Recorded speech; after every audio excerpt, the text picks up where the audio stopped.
இருமுடியின் மகிமை. சபரிமலையையும் அங்கே வீற்றிருக்கும் ஐயப்பனையும் நினைத்தால் உடனே நம் நினைவுக்கு வரும் முதல் விஷயம் இருமுடி. ஐயப்பன் வழிபாட்டில் இருமுடி மிகவும் புனிதமானது. தனது உடலையும் உள்ளத்தையும் தூய்மையாக்கி மனமுருகி ஐயப்பனை வேண்டும் பக்தர்கள் ஐயப்பனின் திருமேனி அபிஷேகத்திற்குரிய நெய்யையும் பூஜை பொருட்களையும் கட்டி சுமந்து செல்லும் பையை தான் இருமுடி என்கிறோம். இருமுடியை கோவிலில் வைத்தும் கட்டலாம், வீடுகளில் வைத்தும் கட்டலாம். வீடுகளில் வைத்து இருமுடி கட்டும்போது அந்த ஐயப்பனே அங்கு வாசம் செய்வதாக ஐதீகம். இருமுடி கட்டும் நாளில் வீட்டை சுத்தப்படுத்தி ஐயப்பன் படத்தை மலர்களால் அலங்காரம் செய்து படத்தின் முன்பு நெய் விளக்கேற்றி வைக்க வேண்டும். இருமுடி கட்டுவதற்காக வரும் குருசாமியை வாசலில் பாத பூஜை செய்து வீட்டிற்குள் அழைத்து வர வேண்டும். குருசாமி வந்ததும் பூஜைகளை தொடங்குவார். அப்போது ஐயப்ப பக்தர்கள் பஜனை பாடல்களை பாடுவார்கள். இருமுடி கட்டிக்கொள்ளும் ஐயப்ப பக்தர் குருசாமியின் அருகில் ஐயப்பன் படத்திற்கு முன்பு அமர்ந்து இருக்க வேண்டும். தேங்காயில் நெய் நிரப்ப தொடங்கும் போது நமது பிரார்த்தனைகளோடு சாமியே சரணம் என்றபடி தேங்காயில் நெய்யை நிரப்ப வேண்டும்.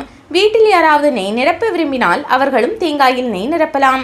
நெய் நிறைந்ததும் அதை மூடி சந்தனம் குங்குமம் பூசி ஒரு சிறிய பையில் வைப்பார்கள். அதற்குள் காணிக்கை பணமும் அன்னதானத்திற்கு சிறிதளவு அரிசியும் வைக்கப்பட்டு இருக்கும். மற்றொரு சிறு பையில் பூஜை பொருட்கள் வைக்கப்பட்டிருக்கும்.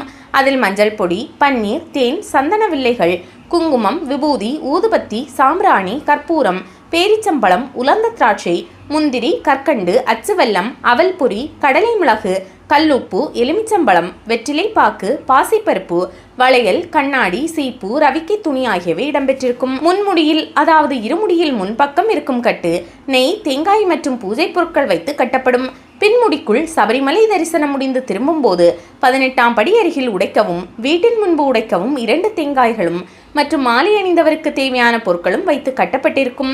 வசதி வாய்ப்புகள் இல்லாத முன்காலத்தில் இருமுடியின் பின்முடியில் சமையலுக்கு தேவையான அரிசி மற்றும் வழியில் சாப்பிடுவதற்கு தேவையான உணவுப் பொருட்களையும் சுமந்து சென்றிருக்கிறார்கள்.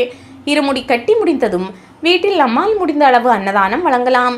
இருமுடிக்கட்டை குருசாமி தூக்கி நமது தலையில் வைக்கும்போது அவரது பாதங்களை தொட்டு வணங்க வேண்டும்.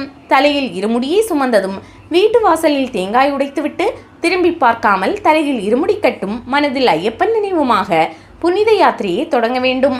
இதனால் ஆண்டுதோறும் வீடுகளில் சகல ஐஸ்வர்யமும் அதிகரித்து ஆண்டவனின் அருளும் நிறைகிறது.